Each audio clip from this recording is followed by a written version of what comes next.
iniciando con ustedes nuestro primer ciclo de tendencias en filantropía. ¿Ya? Quiero contarles un poquito de qué se trata este ciclo, qué es lo que queremos ir haciendo, cuál es la invitación. Continuamente desde CEFIS estamos mirando qué está pasando afuera con los temas que nos involucran, ¿ya? Algunos de esos temas son nuevos, otros temas son tensiones que van emergiendo en las cosas que llevamos años haciendo, las formas clásicas de la filantropía, y lo que queremos generar, lo que nos motiva a generar estos espacios es tener un lugar donde conversar abiertamente sobre cómo vemos esas novedades, tensiones, desafíos u oportunidades que se le van abriendo a la filantropía y al trabajo de la sociedad civil en general. No siempre se trata de ir persiguiendo la última cosa nueva, sino que en realidad también replantearnos y mirar cómo va cambiando el entorno y cómo ese entorno nos va poniendo desafíos y tensiones para que remiremos lo que estamos haciendo, ¿ya? Seguimos con un ciclo, con un tema específico que a todos nos está llegando, independientemente de a qué nos dediquemos, que es transversal, que es cómo la ciencia de datos va afectando nuestras vidas, va transformando distintos elementos, ya las casas son inteligentes, nuestra información se va acumulando de distintas maneras, pero la ciencia de datos también genera oportunidades especiales para la filantropía. Y hoy día vamos a hablar particularmente de qué es lo que es la filantropía de datos y cómo eso abre nuevas oportunidades para generar bienes públicos. Después del día de hoy vamos a seguir conversando en otros temas que pueden no ser tan vinculados a la tecnología, como por ejemplo, cuáles son las tensiones y los desafíos que se van dando en el fortalecimiento de capacidades, que es una tarea que llevamos a cabo frecuentemente desde la filantropía. También cuáles son los nuevos formatos que están apareciendo para hacer filantropía, tanto desde las personas como desde las instituciones, al ver desafíos donde vamos a ir siempre de la mano con otros, en formas colectivas. En general, nadie se va a oponer a la colaboración en un principio, pero la colaboración tiene un montón de desafíos también, tiene costos, y el cómo los vamos abordando y cuáles son temas en los que queremos colaborar y temas que definitivamente quizás es mejor ir solo, en coordinación, pero no necesariamente todos juntos tomando todas las decisiones. Esos espacios, poder ir haciendo las diferencias entre la oportunidad, pero que no necesariamente nos tengamos que subir todos al mismo carro y poder ir discriminando, es el debate que queremos poder generar en estos espacios, ¿ya? La idea es, de aquí a fin de año, una vez al mes, ir teniendo un tema y vamos a tener un formato donde alguien nos va a contar cuál es el fenómeno, cuál es la tendencia, y después vamos a poder conversar con distintos casos donde ya se esté aplicando acá en Chile. Por lo tanto, la invitación está abierta. Tenemos hoy día los temas para este primer ciclo, pero la idea es hacer esto un ejercicio recurrente, todos los meses, cada 6 semanas, dependiendo de cómo vayamos viendo temas y necesidades, y que precisamente sean ustedes quienes nos propongan temas, o nos propongan una experiencia que quieran comentar, y vayamos viendo cuál es la mejor forma para poder generar ese debate y que tengamos una conversación honesta respecto a aquellas cosas que nos están costando, las cosas que nos asustan, y también aquellas cosas que hemos logrado hacer bien, las que nos atrevimos, cruzamos un primer puente y hoy día ya tenemos algo que mostrar, ¿ya? Dicho eso, le voy a dar la palabra a María Paz, para no extenderme de más, que nos va a contar respecto a qué es la filantropía de datos y cómo abre oportunidades para ir generando bienes públicos desde la filantropía. Bueno, perdón, María Paz es la directora de nuestro centro hermano, el GOBLA. Somos los dos centros dependientes de la Escuela de Gobierno, así que esto es un evento familiar. Muchas gracias, María Paz. Gracias, bueno, quizás mejor. Gracias, Emilia, por la invitación, poder desde el GOBLAB estar en este encuentro del CEFIS con su comunidad, ¿no es cierto?, de filantropía, que tanto ha cultivado, con tanta trayectoria, ¿no es cierto?, ya creo que son 10 años, desde el GOBLAB tenemos 7 años, pero muy felices de poder estar acá en un tema que nos interesa mucho que ocurra.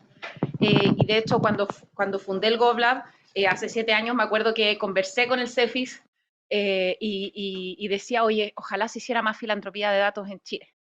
Y voy a contarles un poco de eso y quién sabe si en 1 o 2 años más, gracias a que todos escucharon esta presentación, podemos estar viendo más proyectos de filantropía de datos. Igual ya hay. Y lo bueno es que tenemos a Loreto Bravo y tenemos a Ricardo León, Loreto Bravo de la UDD y Ricardo León de País Digital, que nos van a contar experiencias que yo también conocía y que yo misma me voy a enterar de en qué están, así que muy contenta de poder, este encuentro es interesante también porque van a estar estos protagonistas.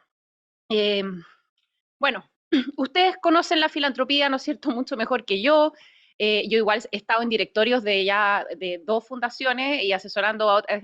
He apoyado activamente a 3 fundaciones en mi vida personal, voluntaria. Entonces, ¿no es cierto?, tenemos muchas veces esto del voluntariado de las organizaciones, una forma de filantropía. Tenemos la donación, ¿no es cierto?, otra forma de filantropía muy común. Pero también existe un activo dentro de las empresas que puede ser un activo que se ponga a disposición de los esfuerzos filantrópicos, y en este caso se trata de los datos, ¿ya?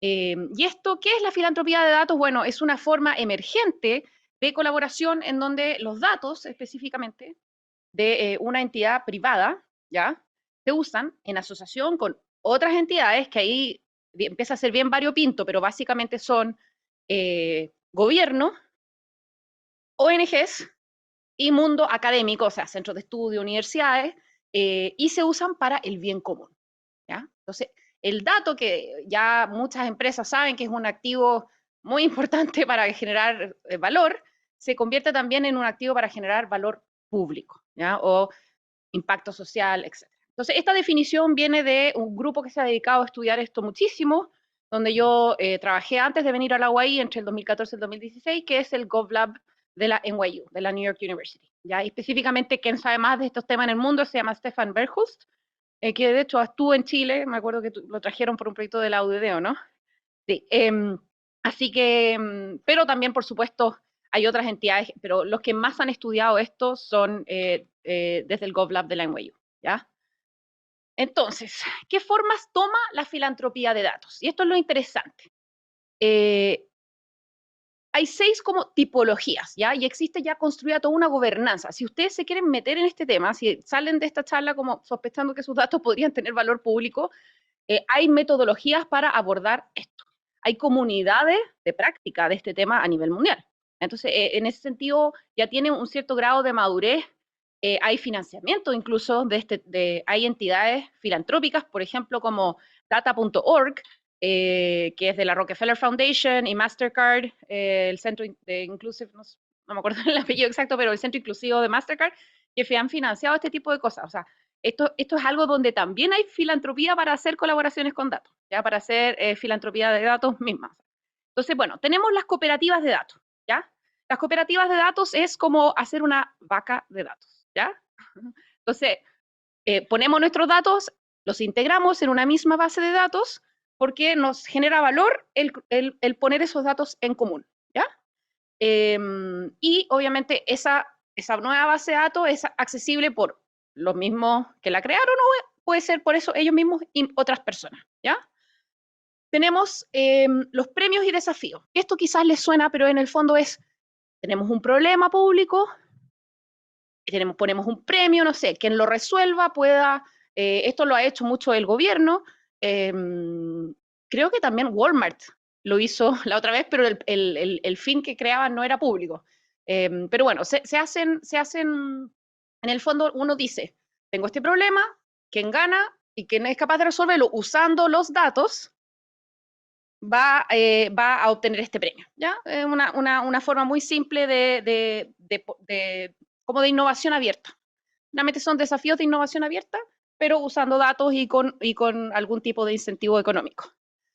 Después tenemos la clásica alianza de investigación, que es básicamente darle acceso a una entidad que muchas veces son centros de estudio y universidades, y yo creo que eso es lo que vamos a conocer en los casos de la UDD y del País Digital, darle acceso a una entidad respetada a tus datos Y en el fondo, y ahí también hay distintos modelos. Existen las transferencias de datos o el acceso a datos, pero también a veces hay modelos de fellowship, en donde uno tiene, por ejemplo, financia a una persona que siempre está investigando en este tema con los datos de la empresa, ¿ya?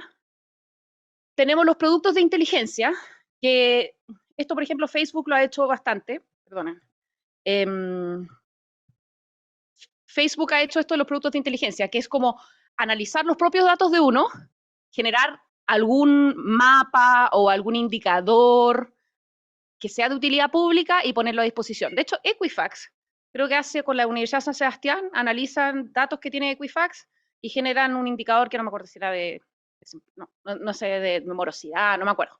Pero básicamente es este concepto de que solo pongo a disposición el producto, ¿ya? Entonces, ese es otro modelo de las filantropía de datos. Tenemos las interfaces públicas, que esto ya empieza a ser que mi dato, una parte de mis datos empieza a ser como, entre comillas, un dato abierto. La interfaz pública significa, y ahí hay dos modalidades. La interfaz pública es una API, que yo siempre le llamo que es como una cañería de datos, que la tengo tapadita, ¿no es cierto? Genero como la cañería por donde pueden salir los datos, pero le pongo una tapa, pero esa tapa cualquiera la puede abrir que tenga obviamente el conocimiento de generar el código para sacar los datos. Entonces yo decido qué tipo de dato abro y lo dejo permanentemente disponible. Twitter lo hizo por mucho tiempo, no sé si han habido varias polémicas que Elon Musk ha cambiado todos los temas de acceso a datos en Twitter. Reddit, que es famoso comunidades de foros online, también tiene APIs. Entonces eso es como disponibilizar datos permanentemente. Pero para acceder a esos datos, obviamente hay que hacer un trabajo de software. Y la otra forma de lo que se llama las interfaces públicas es portales de datos. Yo les voy a contar después un caso. Es como disponibilizar públicamente datos de la empresa. Uber, por ejemplo, lo hace, ¿ya? Y finalmente me está quedando los intermediarios de confianza. Los intermediarios de confianza es cuando también les voy a contar un caso hoy día de los intermediarios de confianza, que es cuando hay una tercera parte que es como muy capacitada, que en general son ONGs como dedicadas a datos o centros de estudio dedicados a datos, y que en el fondo pueden apoyar esta colaboración, como que se hacen cargo de toda la parte analítica, de la parte de transferencia de datos, y ahí les voy a contar hoy día un caso de eso. Esta tipología la desarrolló el GovLab de la NYU a partir de, esta tipología viene del 2019, ¿ya? Y la desarrolló analizando 150 casos en aquella época. Entonces, tomó todo lo que ya existía y lo armó un framework para entenderlo y mapear un poco cómo empezaba a ocurrir esto. Revisé anoche cuántos casos tenía porque ellos tienen un portal que ustedes pueden revisar, que esto es bien interesante porque pueden mirar por sector. Ahí está el link, ¿ya? Así que lo bueno es que después la Emilia les va a compartir, ¿no es cierto?, esta presentación. No sé si al abrir esto probablemente no se va a ver. Ya sí, espérense. Ahí está. Me estoy arriesgando un poco. Emilia, dime cuando estemos por la parte tecnológica, dime cuando estemos en la mitad ya del tiempo. Acá anoche revisé 249 casos. O sea, desde el 2019 ahora sumaron 100 casos. Así que en verdad este es un tema como que ya está operando, ustedes pueden filtrar por región, por sector, así que si ustedes son, por ejemplo, filantropía en educación, pueden filtrar en educación, vean lo que hay. Están en una telco, bueno, el mundo telco es telecomunicaciones, es donde hay mucha filantropía de datos y de hecho ese es uno de los casos que a través de la Loreto van a poder ver hoy. Yo traje puros casos internacionales porque tenemos buenos casos nacionales acá, entonces dije yo voy a traerlo de afuera y después ya tendremos los protagonistas que nos contarán lo de adentro. Ya, ahí está. Ya, entonces, ¿cómo entendemos estas 6 tipologías que les conté? Lo interesante es que las podemos analizar desde 2 ejes, ¿ya? Tenemos por un lado el nivel de colaboración entre los actores de esta filantropía de datos. Acordémonos que siempre van a haber 2 actores, una empresa que tiene los datos y algún universidad, centro de estudio, ONG, gobierno o una mezcla de todo. Hay filantropías donde participan literalmente todos los tipos de actores, son alianzas multiactor. Entonces tenemos el nivel de colaboración de los actores y por otro lado el nivel de accesibilidad de los datos. Esa es como la forma de mirarlo y cada tipo de filantropía se enmarca en el fondo en estos 2 ejes. El uso independiente es como, te proveo acceso a los datos y no me involucro mucho en este tema, ¿ya? Entonces hay como más libertad de investigación, los temas que, es como proveer el acceso, que muchas veces es un acceso seguro, de hecho, acceso restringido. La interfaz pública, por supuesto, es abierto. Entonces, genero esta cañería de datos, que es la API, o genero un portal de datos y todos lo pueden ver. Acceso restringido sería que solamente le doy acceso a los datos a un grupo específico de personas. Y eso es un poco lo que estamos viendo, por ejemplo, en Tel. Tiene ahora tiene Ocean, Entel Ocean creo que se llama la empresa, y hicieron con la Chile, ¿no es cierto?, con el Centro de Sistemas Complejos de la Chile, durante la pandemia estuvieron dándole acceso, en este caso, a ese centro, a sus datos. Sería un rol de intermediarios de confianza mezclado con alianza de investigación, uno podría decir, probablemente es alianza de investigación eso, y finalmente ganaron el premio Edelman, ¿no es cierto?, por toda esa colaboración y el aporte que tuvo al manejo de la pandemia. Entonces, hay niveles distintos de acceso, ¿ya? Hay un uso independiente, que es como hagan lo que ustedes quieran, con ciertos bordes, uso colaborativo, que es como cuando ya existe la co-creación, el codiseño, y un uso dirigido, que es cuando ya se hace, por ejemplo, un llamado específico para resolver un problema público que sea prioritario para, en este caso, la entidad que es responsable de los datos, ¿ya? La entidad que tiene los datos.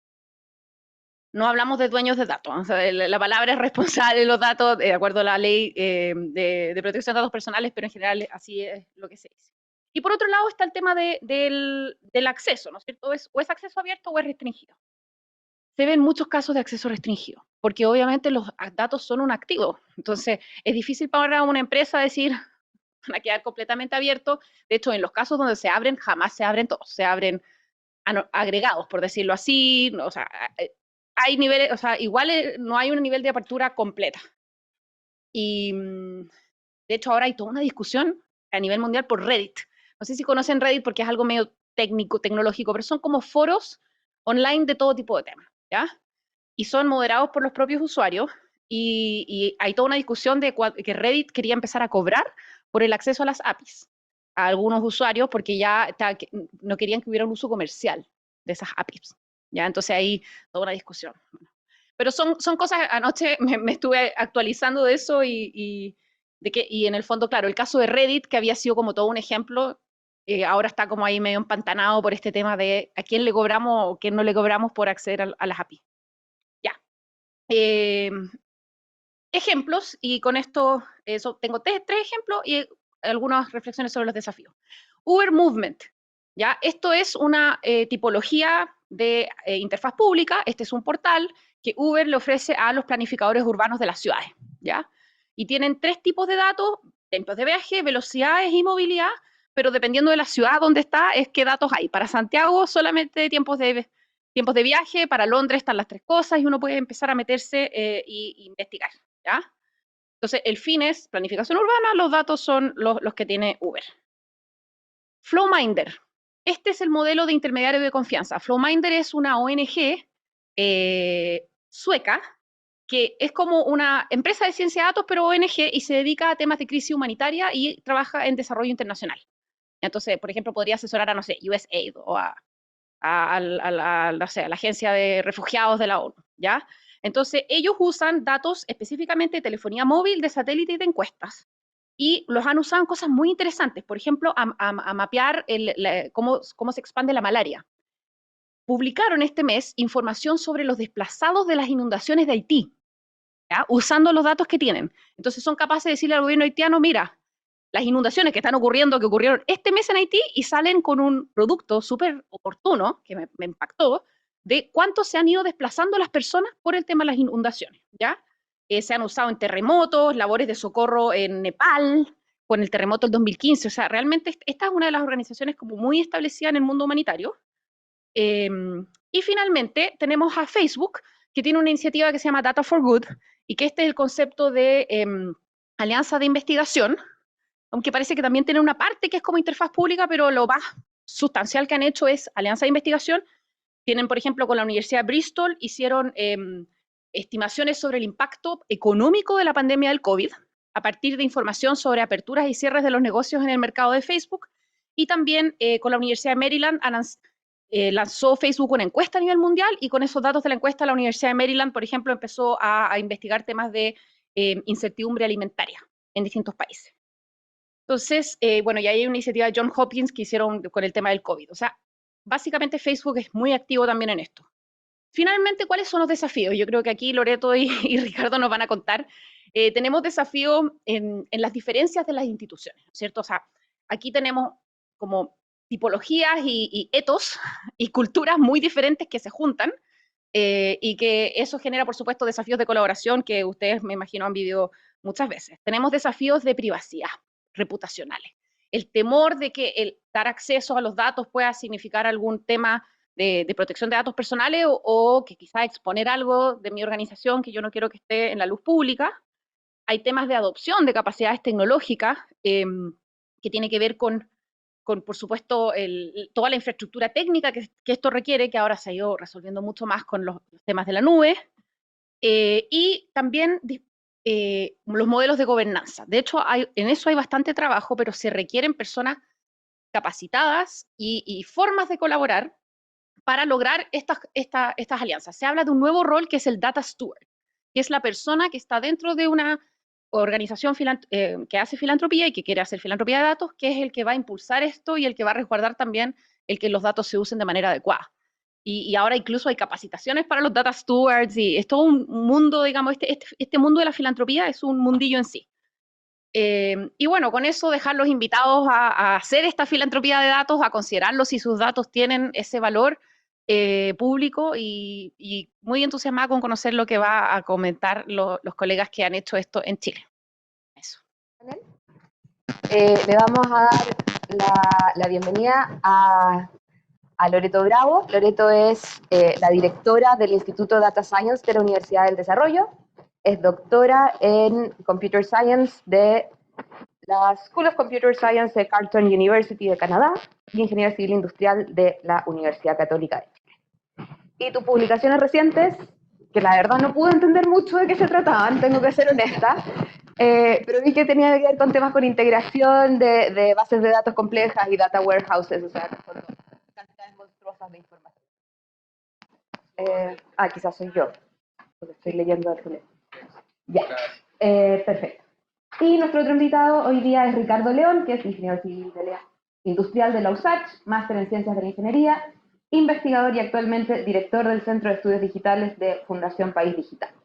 Fundación País Digital es una institución que fomenta el desarrollo de la cultura digital en Chile y articula la construcción de alianzas público-privadas en torno a la digitalización del país.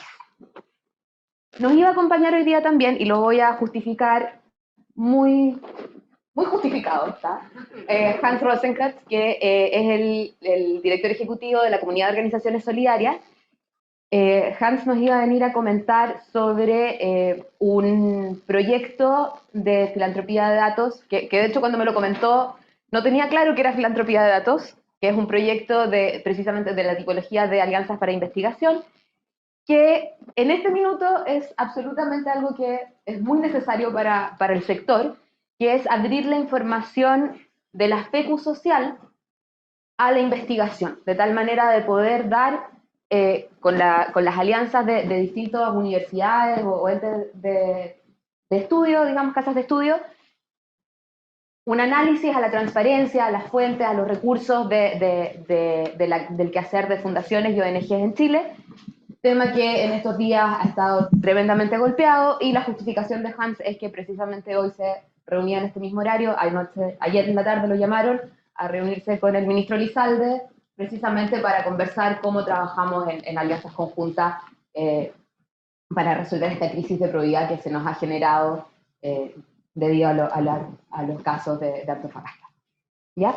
Así que, bueno, esa es la justificación de Hans, pero tenemos acá a nuestro excelente panel para ir conversando. ¿Ya? La figura, como vamos a tener esta conversación, es que le voy a dar primero la palabra a Loreto para que nos cuente sus experiencias de filantropía de datos, cuáles han sido proyectos que han realizado, cómo han ido, cuáles han sido las alianzas que han hecho, cuáles son los productos que han generado. Después a Ricardo, y después vamos a ir conversando algunas cosas sobre los desafíos y las oportunidades, donde la María Paz también nos va a contribuir. Y después tenemos un ratito para tomar preguntas de ustedes, para tomar preguntas desde el chat también de la gente que está viéndonos por streaming. Así que, Loreto, te doy a ti la palabra primero. Bueno, yo soy directora... ¿Con esto? Con micrófono. Sí. Soy directora del Instituto de Data Science de la Universidad del Desarrollo. Este instituto se creó a través de una alianza con Telefónica. Entonces, desde el inicio, nosotros trabajamos en conjunto con una empresa. Pero no desde el inicio estuvo en mente la idea de la filantropía de datos, o sea, ninguna posibilidad. De hecho, como todo el foco de la empresa era cómo desarrollábamos productos que fueran de utilidad para la empresa, mejorábamos procesos internos, etc. Pero a medida que fue pasando, nosotros esto partió el 2016, a medida que fue pasando el tiempo se fueron generando confianza. Al principio nos pasaban, no sé, un día de datos sin decirnos qué día era, súper como con muchas restricciones.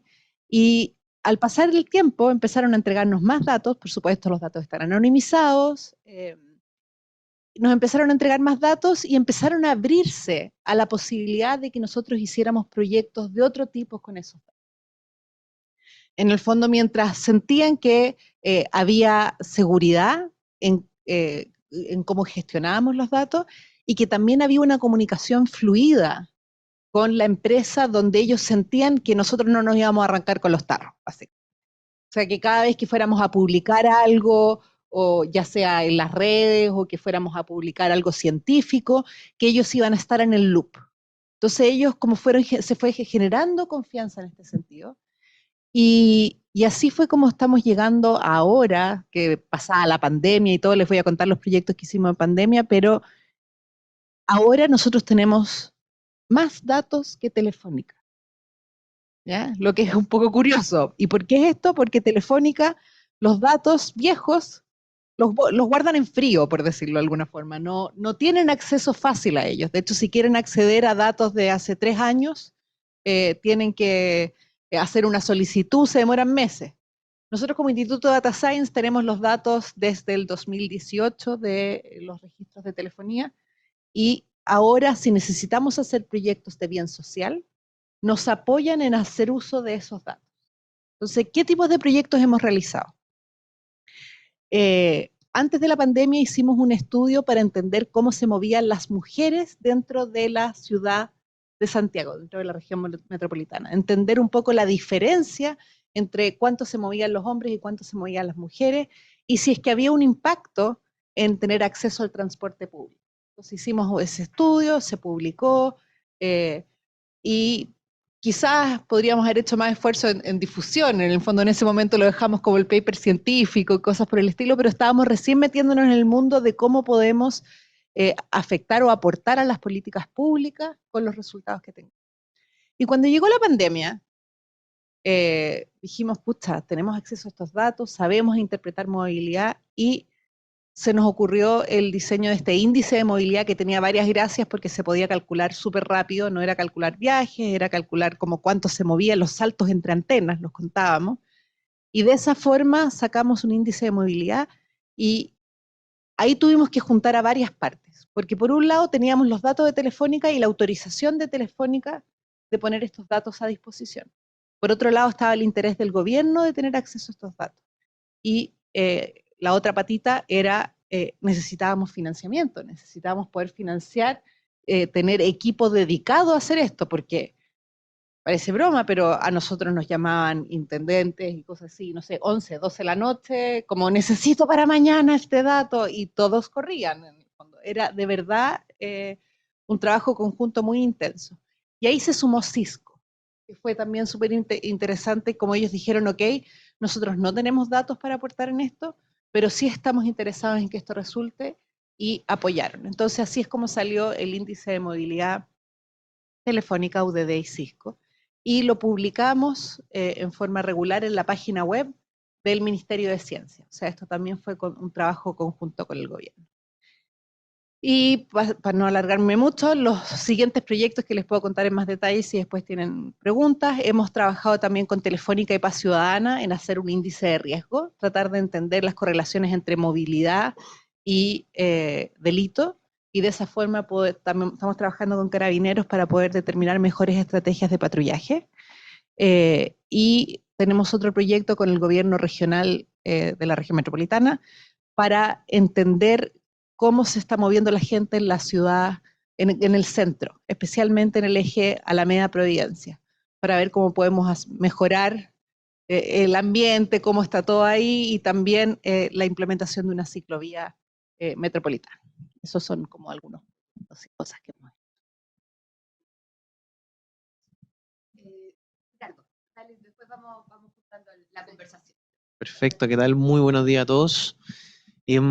Parto contando un poquito distinta la historia que Loreto. Nosotros como Fundación País Digital, hace ya 21 años, en este caso 22 años de vida, como fundación sin fines de lucro, privada sin fines de lucro, totalmente neutra. Parte del objetivo de la fundación es justamente generar confianza para que con otra organización, en este caso privada o pública, podamos hacer ese análisis de datos que hoy día no es necesariamente tan frecuente desde el punto de vista de entregarte la información. Y lo hemos hecho de manera parcelada en el tiempo, y por eso decía que es distinta la historia que Loreto. Como fundación partimos nosotros técnicamente usando todo el mecanismo y el aparataje público de la transparencia, de solicitudes de transparencia a nivel público. De hecho, partimos, por ejemplo, analizando los datos de aduanas. Alguna vez me acuerdo que estuve peleando con ellos porque justamente les pedí, dame toda la información de aduana de los últimos 10 años. Y eso fue literalmente millones de datos que tuvimos que analizar para saber efectivamente, datos que no existían en su momento, de cómo se movían los productos y los servicios tecnológicos en nuestro país. Nadie tenía esa información, estaban en la aduana, teníamos que hacer la medición, una clasificación nueva, y justamente encontramos diferencias en ese momento de lo que el Banco Central estaba postulando respecto a lo que el mismo servicio de aduana estaba postulando. Entonces, cosa interesante que ya solamente con el hecho de transparencia de datos, ni siquiera con el hecho de una filantropía tal como lo podemos observar hoy día, se podía lograr, ¿ya? Y después dijimos, bueno, pasemos al nivel número 2, en este caso vamos a filantropía, y empezamos a ver con distintas asociaciones, con distintas empresas, cómo nos podíamos mover. Y llegamos a trabajando.com, ¿ya?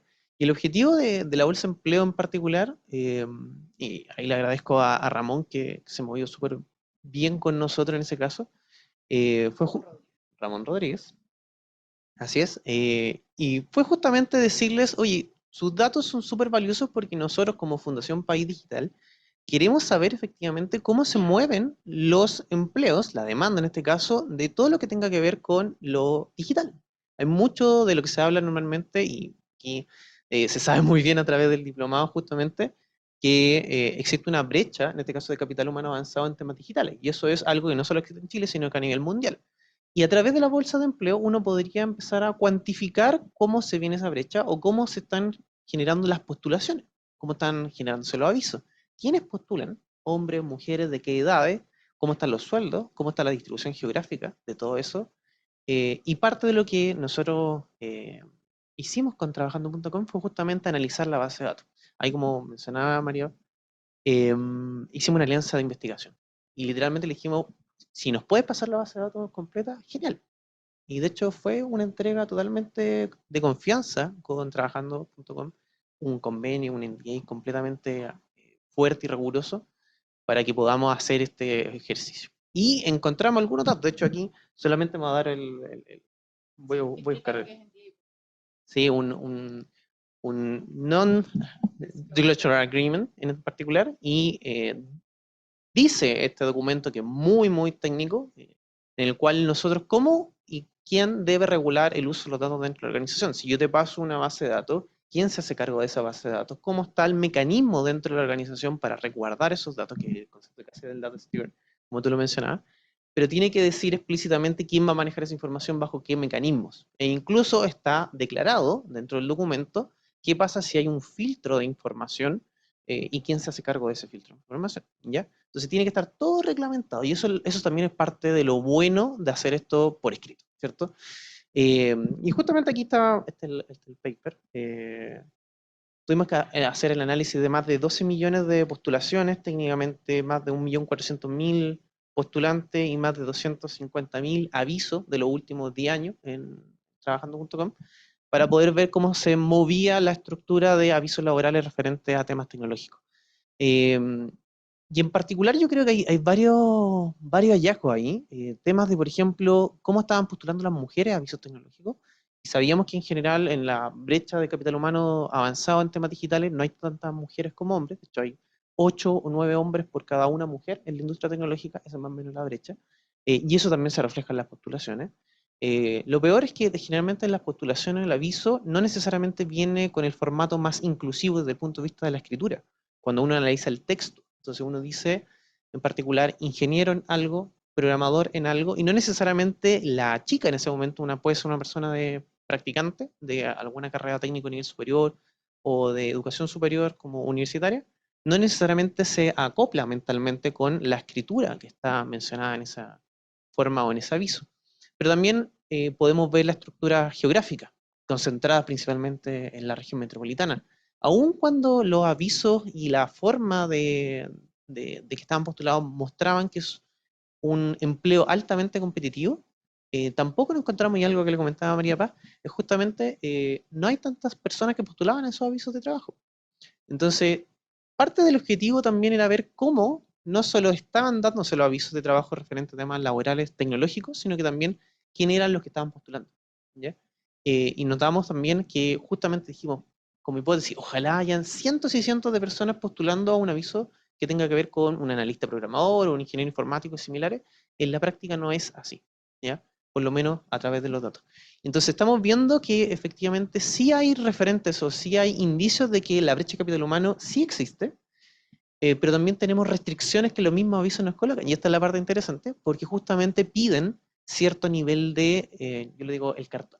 El cartón en Chile es muy requerido, particularmente en programación, no necesariamente en otras latitudes, pero sí tener un diploma, incluso casi un magíster o un diplomado en ciertos elementos, pero que, conversando con muchas instituciones privadas que hacen uso intensivo de datos, un programador no necesariamente requiere ese mismo nivel estándar porque necesita un pensamiento computacional asociado que se puede fomentar de otra manera, de forma mucho más rápida y eficiente y no necesariamente con carreras de alto tiempo. ¿Ya?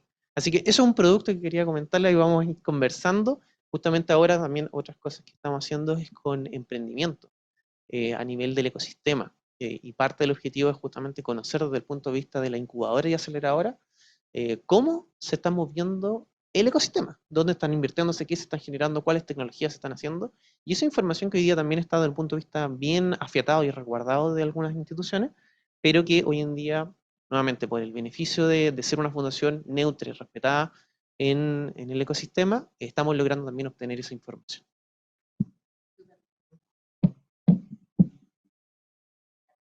Muchísimas gracias. A ver, antes de pasar como un poquito a preguntas específicas, creo que uno de los elementos que más destaca en estos dos ejemplos tiene que ver con las confianzas. Y nosotros también, desde la filantropía, en todo el quehacer, sabemos que hay un punto en la legitimidad de cómo vamos construyendo la relación con los beneficiarios, pero también con los aportantes y con los otros actores con los que vamos desarrollando nuestro trabajo. Y ese es un elemento que se mantiene completamente acá. Y que creo que también, como ustedes lo plantean, genera desafíos por elementos que la María Paz acá hizo el énfasis. De repente ni siquiera entendemos el lenguaje. Y eso es algo que nos pasa también de repente cuando hablamos muy técnicamente respecto al problema del que estamos abordando y no necesariamente hay una comprensión de las palabras que vamos ocupando para plantear un problema, aun cuando el problema sí lo podemos ver entre todos. En los dos casos que ustedes plantean, hay una primera instancia donde el producto que se genera y la necesidad a la que responde no estaba necesariamente adivinada al comienzo. Tú planteaste, al principio, tenemos esta idea de saber, bueno, en el caso más marcado la pandemia, no sabíamos que iba a venir. En el caso que tú planteas, oye, no solamente es un tema de la brecha educacional, sino que tenemos un problema en el lenguaje mismo de las publicaciones. Y tiene que ver con cómo como empresa estoy haciendo mi trabajo, que quizás estoy contribuyendo a esa brecha, que es uno de los problemas que queremos resolver. ¿Dónde, o sea, esa oportunidad, digamos, yo lo veo como un factor positivo de partir en un lugar y no saber dónde vas a terminar? y cómo ir construyendo desde ahí, dejar que la información te hable. Pero por otro lado, la necesidad de tener convenios y marcos que te den un borde donde trabajar, porque con eso vamos sentando la confianza. ¿Cómo se mueve esa relación? O sea, pensando en gente que hoy día quiera pensar en, oye, a mí me gustaría tener acceso a esta información, o yo tengo una información que tengo una intuición que puede servir para algo, pero quizás no me lleva para allá. Es abrir una puerta que no necesariamente sé dónde voy a terminar. ¿Qué cosas creen ustedes que hay en ese proceso? ¿Cómo se va sorteando las barreras que van apareciendo ahí? María Paz, si tú quieres contribuir también. Después tengo un caso que puedo comentar. Para nosotros ha sido importante la generación de alianzas, más que un foco en trabajar en proyectos específicos, firmar alianzas en las que nosotros decimos, así vamos a trabajar. Está el NDA, el No Disclosure Agreement, donde en el fondo les prometemos que no vamos a hacer mal uso de sus datos y con quién lo vamos a compartir y cómo, pero además acordamos una metodología de trabajo, donde decimos, por ejemplo, vamos a tener esta instancia que va a incluir estas personas de la empresa, estas personas de nuestra institución, en la que vamos a aprobar proyectos, en la que vamos a cancelar proyectos, en las que vamos a evaluar las etapas de avance. En el fondo, acordamos cómo vamos a trabajar en conjunto. Entonces eso les da como un marco, por decirlo de alguna forma, de paz, donde tú le dices, ¿sabes qué? Si yo quiero hacer algo con los datos, te voy a preguntar primero. Y tú me puedes decir que sí, me puedes decir que no, me puedes poner restricciones, me puedes decir ocupa los datos de esta forma y solo si los vas a entregar después, cómo vas a presentar los resultados. Después tú vas mostrando los avances y siempre está la posibilidad de veto de la empresa. En el fondo es como tener como un pipeline, de cómo, una gobernanza de cómo se va a trabajar esto, que esté claro y que regule propiedad intelectual, regule qué va a pasar con comunicaciones, cómo se va a acordar lo que se va a poder comunicar y lo que no. Si sale, uno puede dar peleas desde antes, si el resultado sale negativo, no sé, pues uno puede decirle ya, pero nosotros lo vamos a querer publicar igual. Pero en el fondo todas esas cosas quedan negociadas a priori. No hay nada peor que haber trabajado y avanzado y después encontrarte con problemas. O sea, lo que yo creo que para nosotros fue súper importante en los trabajos con empresas es tener la conversa antes y tener convenios firmados que regulen la relación.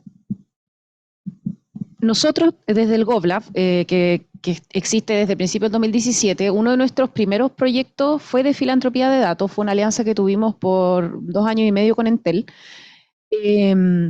y precisamente firmamos un convenio muy del estilo de lo que dice Loreto, o sea, que nos daba una gobernanza que nos permitía que futuros temas se pudieran hacer, pero con los resguardos correspondientes. Entonces, se establecían, por ejemplo, convocatorias anuales de investigación, en donde los profesores podían postular proyectos, había un comité que iba a decidir, pero, ejemplo, también regulábamos el tema de la publicación académica, que Entel podía revisar que no hubieran como errores, pero no podía intervenir en el contenido mismo de la publicación académica. O sea, y habían plazos para la revisión. Porque también, si no, es como uno le manda la publicación y no responden nunca y no puedes ir a la conferencia. Entonces, que resguardan los intereses de ambas partes y todo eso se negoció. Nos demoramos casi un año en sacar el convenio. Se hicieron 3 proyectos de investigación con 3 escuelas diferentes. Y entonces, lo importante es que nos pusimos de acuerdo en esta regla. Y de hecho, ese convenio, que después yo lo he usado de modelo tipo para mis alianzas con el sector público, porque después ya nosotros hemos hecho principalmente convenios con sector público, no hemos vuelto a tener otra instancia de filantropía de datos, principalmente por temas de financiamiento, porque uno finalmente hace los proyectos donde consigue los recursos para poder apoyar esos proyectos. Y en el caso de Entel no había un financiamiento, sino que era solamente el acceso a los datos. Entonces, en ese sentido, el establecer la gobernanza es clave y que esa gobernanza le dé tranquilidad a ambas partes, pero que le dé esa flexibilidad también, porque no puedes estar firmando un convenio por cada vez que quieras hacer un proyecto y en ese sentido hay que hacer una alianza a largo plazo, sí. Concuerdo con ambas. De hecho, nosotros partimos el convenio con trabajando.com desde el punto de vista lo más genérico posible, pero lo más restrictivo restrictivo o restringido posible desde el punto de vista de la privacidad y el uso de los datos. Yo creo que el foco es justamente no delimitar tu foco de investigación necesariamente, sino que decir, estas son algunas de las aristas en las cuales nosotros vamos a ir investigando. Puede aparecer algo en el camino que no sabemos, tanto nosotros como ellos mismos, como propietarios de la información, y ahí está la gracia. Yo creo que hay dos temas adicionales que quizás es interesante tocar. Uno es justamente lo que es el financiamiento, que desde el punto de vista de la partida de todos los proyectos de investigación generalmente es complejo. Como fundación también es parte de la complejidad del día a día de cómo nosotros financiamos algún proyecto de investigación, donde en general, no solo en particular con Trabajando.com nos fue súper bien, pero desde el punto de vista de los otros nos, voy a contar también esa experiencia, también tiene que existir el cómo la otra organización puede o no financiar ese proyecto de investigación y a la vez qué obtiene esa organización, la pública, a partir del uso de los datos que nosotros les vamos a generar. Entonces, varias de esas conversaciones que resultaron en un no, como para poder también contar ese camino, va justamente en qué obtengo yo como privado a partir de que yo te dé esos datos. ¿Ya? Y no necesariamente desde la visión del otro, desde el corporativo, desde la otra organización, está claro. Entonces, aun cuando tú le puedas contar el objetivo de la filantropía de datos, de cómo están los datos, de qué puede pasar en el camino y qué productos se pueden generar, a veces desde el punto de vista de la otra persona no existe tampoco un beneficio asociado al uso de los datos. Y ahí hay que tener cuidado en esa conversación. Yo creo que es un punto que ha sido una traba, y yo lo cuento porque la experiencia de nosotros no positiva con Trabajando.com, negativa en otras 5 a 10 organizaciones más. Entonces hemos pulido la conversa asociado a eso, pero ha habido trabas en ese sentido. Es casi como qué objetivo yo como privado puedo obtener desde un punto de vista de marca, de marketing, asociado a que tú me trabajes casi como independientemente para mí. Y ahí es donde también se pueden generar trabas. Yo creo que eso es un punto donde algún colega mío decía, ¿qué zanahoria le doy al privado, en este caso al conejo, con tal de que pueda finalmente darnos la oportunidad de trabajar con los datos?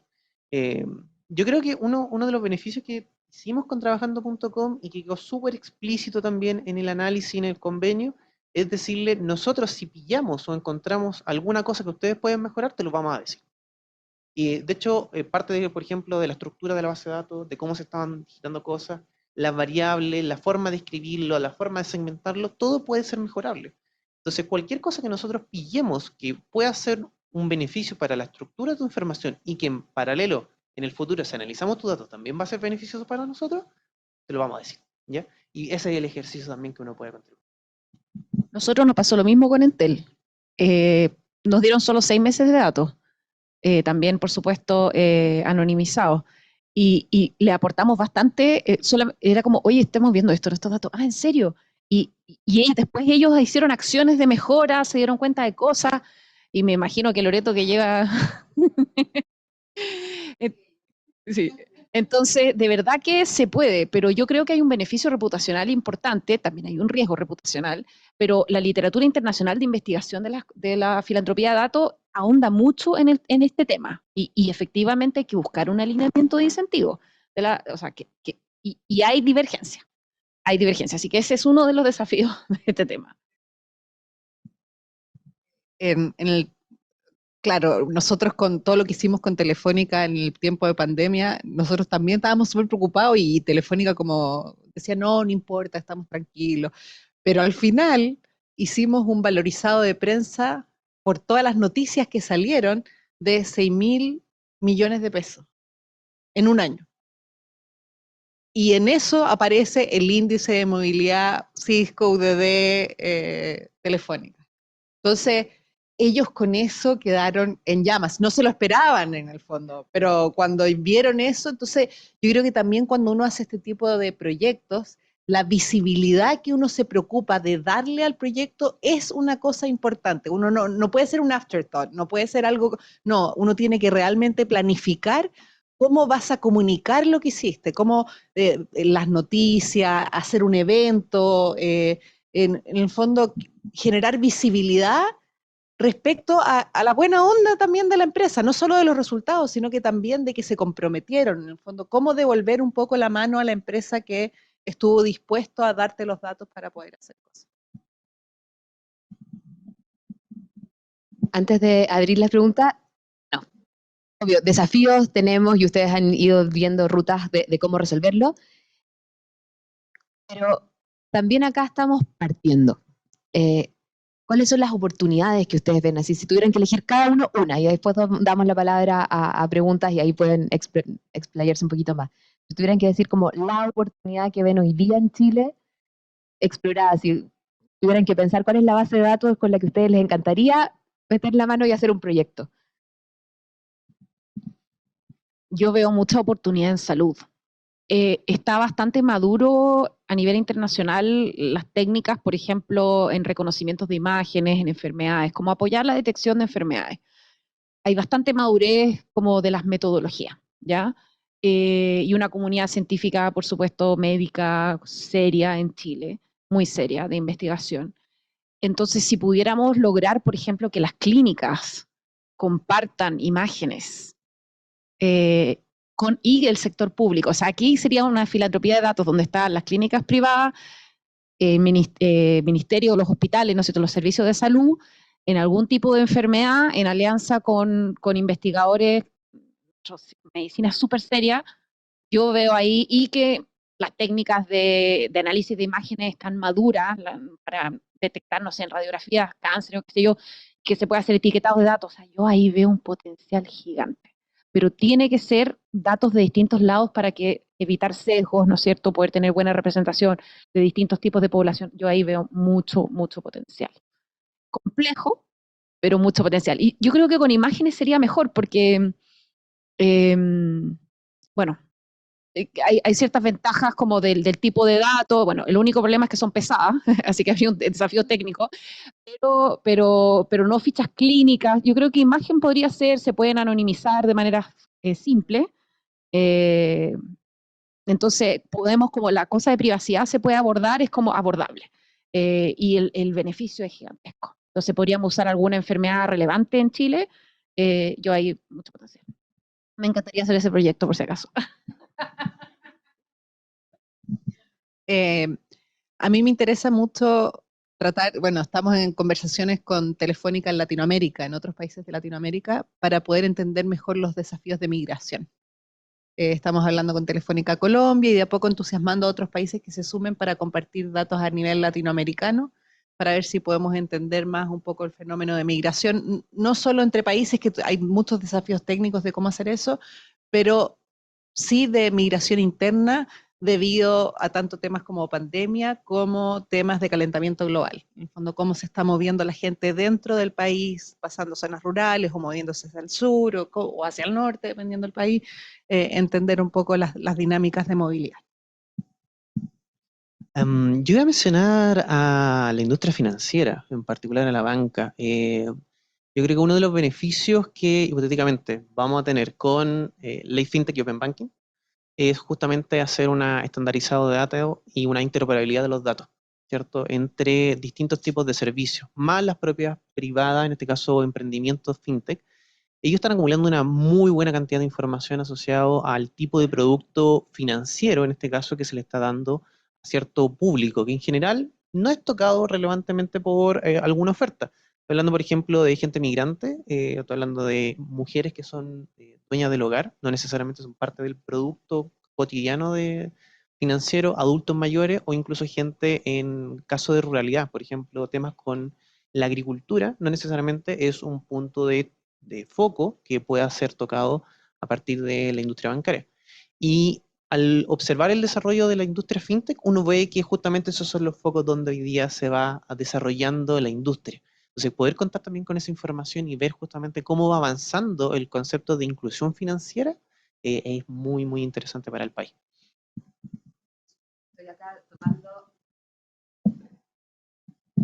Estoy acá tomando algunas de las preguntas que van saliendo en el WhatsApp. Creo que hay algunas que ya las hemos ido abordando, como el tema de los incentivos para la generación de confianza, razones por las que las empresas pueden estar dispuestas a compartir. Pero claro, acá hay un punto que nos toca un poquito más al mundo de la filantropía y las ONGs, que tiene que ver con los riesgos, las dimensiones que se puedan percibir en, precisamente desde la sociedad civil, abrir nuestros datos. ¿Por qué? Porque muchas veces vamos en fondos concursables, vamos en distintos proyectos donde finalmente esa apertura eventual de toda nuestra información puede eventualmente en un mundo comparativo dejarnos en una posición desventajosa frente a otros que hacen algo parecido. O puede haber sesgos éticos en cómo se usa esa información. ¿Qué reflexiones tienen respecto a eso, a las implicancias éticas de eventualmente la competencia cuando existen proyectos? Porque hemos hablado acá de proyectos donde hay una empresa de un sector que aporta, pero donde se juntan varias, o en el caso de lo que estamos hablando, muchas ONGs de un mismo tema que entregan su información. ¿Cómo se maneja en proyectos el que después no pueda ser tan distinguible qué es lo que dijo una versus lo que dijo otra? Bueno, eso sería como una cooperativa de datos, ¿no es cierto? La tipología. Y uno podría acordar de que no se puede identificar, o sea, que se estudia el mercado completo, por decirlo así, sin poder identificar a una organización en específico. Esa podría ser una forma de resolverlo, pero no sé, en realidad. O sea, siempre aquí hay un riesgo de exponerse. Cuando yo abro información, es que depende del fin, porque si es que todos entiendan mejor qué está pasando o esto es comunicar hacia el público. Va a depender mucho de qué vamos a hacer con la información, cuáles son los riesgos. Pero también aquí, de fondo, si son ONGs que reciben recursos, por ejemplo, estatales, también hay un deber de transparencia y ahí también hay como un deber ético y moral de poder mostrar que hacen un buen uso de los datos. Entonces, por ese lado, también se requiere que se creen mecanismos para materializar eso. No es un tema simple, no es un tema simple, pero... Claro, pero si te recojo bien, en el fondo, el bien público que estamos construyendo tiene que ser lo suficientemente claro y lo suficientemente valioso para todos como para que genere el incentivo a compartir información. Quiero aprovechar a las personas que están acá. ¿Alguien tiene alguna pregunta, algún comentario que quiera hacer, alguna reflexión?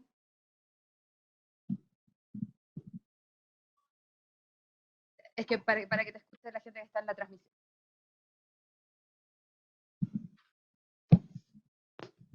Hola, muchas gracias por toda la información. En verdad es un tema muy, muy interesante y creo que el sector nuestro tenemos que subirnos al carro rápido. Mi pregunta es sobre, o sea, porque yo he hecho como algunos estudios para saber cómo usar los datos que capturamos y yo entendía que según la normativa el uso de datos personales necesita la autorización de la persona y que esa autorización tiene que ser emitida antes de capturarse el dato. O quizás eso es algo más eficiente porque si es que les pides autorización después de una vez capturado el dato, es más difícil andar pidiendo la autorización a las miles de personas que conforman la información de nuestra base de datos. Entonces, cuando ustedes hablan de que las alianzas o los proyectos van mutando de objetivo y que quizás no hay que limitar el foco de la investigación en un inicio, me pasa de que con lo que plantean ustedes ahí es que no se tiene claro el objetivo del uso de los datos. Entonces, no entiendo cómo vamos a pedir la autorización en el momento de la captura del dato para algo que todavía no sabemos para qué lo vamos a usar. Y yo entendía, según el reglamento o la normativa, que se necesita pedirle a la persona para qué se va a usar el dato al pedir esa autorización. Entonces... Exactamente, gracias por la presentación. Sumando, es muy en la línea y muy breve, como tres grandes conceptos en la protección de datos, como el mundo oriental, asiático, China, Rusia, en el que la gente sabe que los datos son del Estado, el mundo europeo, en el que la gente sabe que los datos son de las personas, y el mundo anglosajón, estadounidense, chileno, en el que los datos la gente cree o piensa que son de las empresas o de las organizaciones. Los datos son de las personas al final del día, pero en la regulación que se está ahora tramitando, que de hecho debería estar dentro de este año, siguiendo esa línea, claro, cambia el foco y en el fondo hasta ahora, digamos, la cesión de datos de las personas por las empresas, las clínicas o las organizaciones a ustedes o a las organizaciones que sean, era un consentimiento tácito, digamos. Si la persona en el fondo ya da el dato, autoriza que luego se pueda acceder. Pero ahora efectivamente cambia el foco y va a ser expreso. Y siguiendo esa pregunta, ¿cómo lo tienen previsto? ¿Cómo están analizando la nueva normativa? Porque se va a parecer mucho al Reglamento General de Protección de Datos de la Unión Europea. ¿Cómo quieren abordar eso, ¿no? ¿Cómo lo prevén? Porque efectivamente cambia un poco el tema y las personas quizás no inmediatamente, pero en un tiempo van a quizás a cambiar su concepto y a entender, bueno, es que el dato no es de la clínica o el dato no es de Movistar, sino que el dato es mío y no sé qué se está haciendo con él, ¿no? Pues eso, creo que se complementa. Sí, teníamos otra pregunta también por el chat que iba en la misma línea. Así que, ¿quién quiere partir? Bueno, esto se puede resolver de varias formas. Lo primero, respecto a la finalidad, que es lo que preguntaba Laurencia de Simón de Sirene. A ver, lo primero, cuando se anonimizan datos, los datos dejan de ser personales, ¿ya? Entonces, si el proyecto de filantropía de datos considera anonimización de los datos, entonces ya no son datos personales, por lo tanto se pueden tratar sin las restricciones de los datos personales. Distinto es cuando solo se desidentifican, ¿ya? Un dato desidentificado aún es un dato personal. Entonces, desidentificado sería que, por ejemplo, yo le reemplazo el root o el identificador de lo que fuera por un root falso, o como del 1 al n. Entonces ahora todavía somos hay posibilidad de reidentificación, por lo tanto, sí aplica la ley de protección de datos personales. Ese es un tema. Entonces, si vamos a hacer filantropía de datos con datos anonimizados y es posible cumplir el fin público con datos anonimizados, no tenemos el problema del cambio en la finalidad con el consentimiento. Ahora, la reforma a la ley de protección de datos en Chile amplía las bases de legitimidad para el tratamiento, de los datos personales, ¿ya? ¿Qué significa esto? Y se adapta a la normativa mundial. Existe una base de legitimidad. Base de legitimidad es como lo que te habilita a tratar datos, lo que te faculta a tratar datos como una entidad responsable de los datos. Un responsable de datos puede ser una organización o una persona, ¿ya? Y efectivamente todos nosotros somos titulares de nuestros datos, ¿ya? Como personas naturales vivas. Las personas jurídicas no tienen datos personales y tampoco las personas fallecidas. Entonces,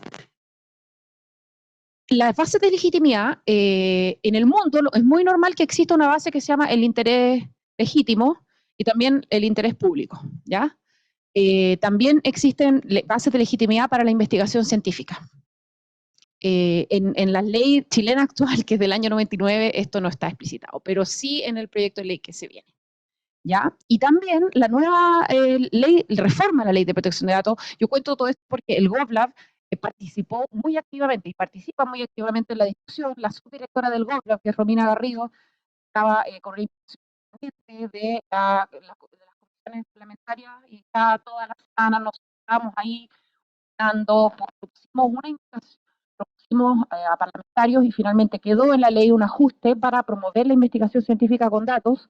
Bueno, todavía no es ley, pero digamos en el último borrador propusimos el facilitar la investigación científica con datos sensibles a través de incorporar mecanismos de responsabilidad que tienen que ver con las evaluaciones de impacto de protección de datos.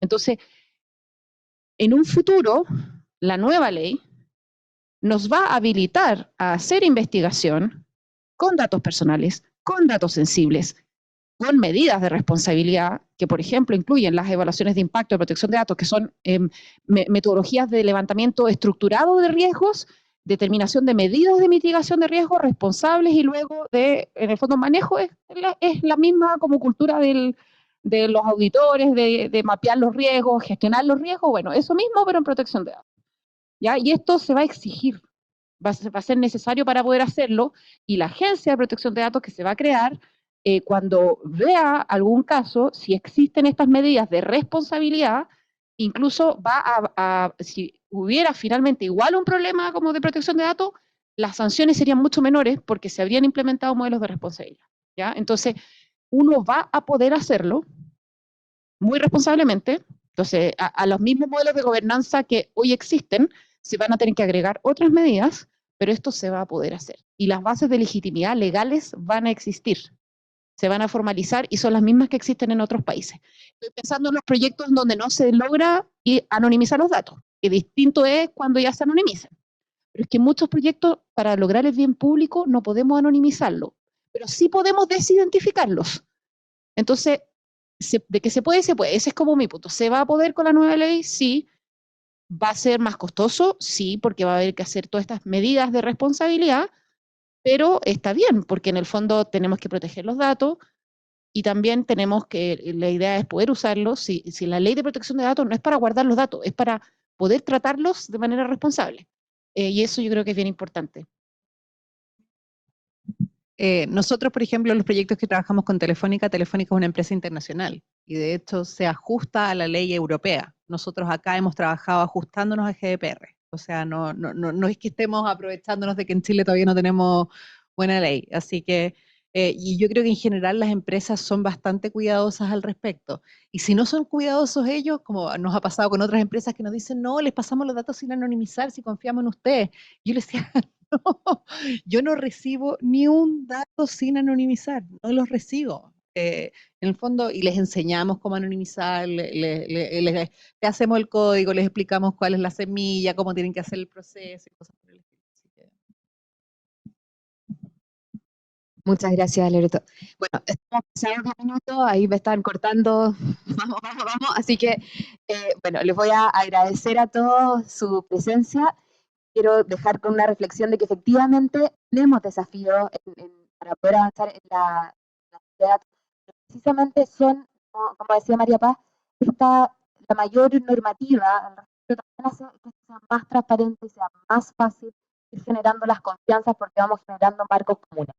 En ese sentido, las oportunidades que vemos en los temas, el desafío y la invitación es pensar cuál es información hoy día que puede construir un bien público, tanto para los beneficiarios de las organizaciones en las que ustedes trabajan o desde la misma información que tienen sus empresas o sus organizaciones, qué cosas podrían, quizás combinados con otras, volverse un bien para la sociedad en general.